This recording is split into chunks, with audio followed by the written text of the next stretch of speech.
ABML Morning Update. World continues to walk on tightrope as global circus continues. Global markets. US equity markets closed on a mixed note on Friday, with the S&P 500 climbing 0.19% and the Dow Jones ending 0.66% higher after pairing early gains. Nasdaq moved opposite, slipping 0.03%. Tech was the best trade of 2025, leading the broader market to sharp gain as investors continued to pile into AI names.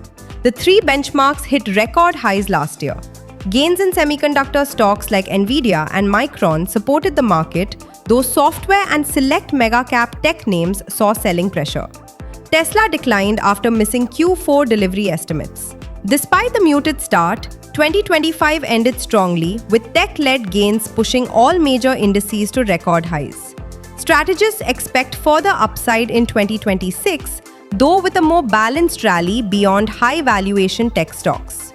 European markets also rose, with the Stoxx 600 up approximately 0.6%, led by banks, defense, and semiconductor stocks. Chip makers and defense names outperformed, while analysts cautioned that sustaining the 10,000 level will depend on underlying fundamentals. Domestic market. Indian equity indices ended on a positive note on January 2nd.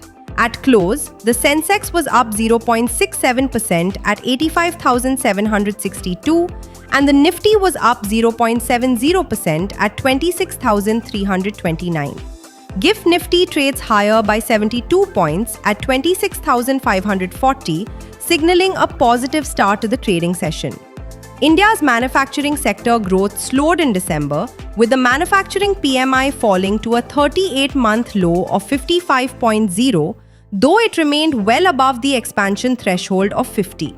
New orders and factory output continued to grow, but at their weakest pace in over a year, prompting firms to be cautious on raw material purchases. Export order growth also softened to a 14-month low, with demand concentrated mainly in Asia, Europe, and the Middle East. Employment growth moderated, reflecting easing capacity pressures, while outstanding business rose only marginally. Business confidence declined to its lowest level in nearly 3.5 years, amid concerns over competition and uncertainty.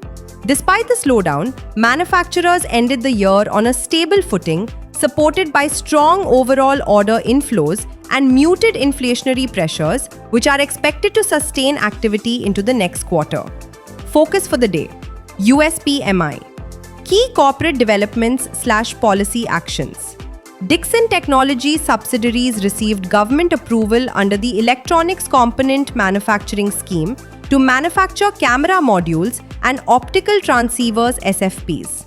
Bajaj Finance Q3 year-on-year saw strong growth, with customer franchise at 115.4 million, AUM up 22% to 4.85 lakh crore rupees, and new loans rising 15% to 13.9 million, while deposits grew modestly by 3.2% to 71,000 crore rupees.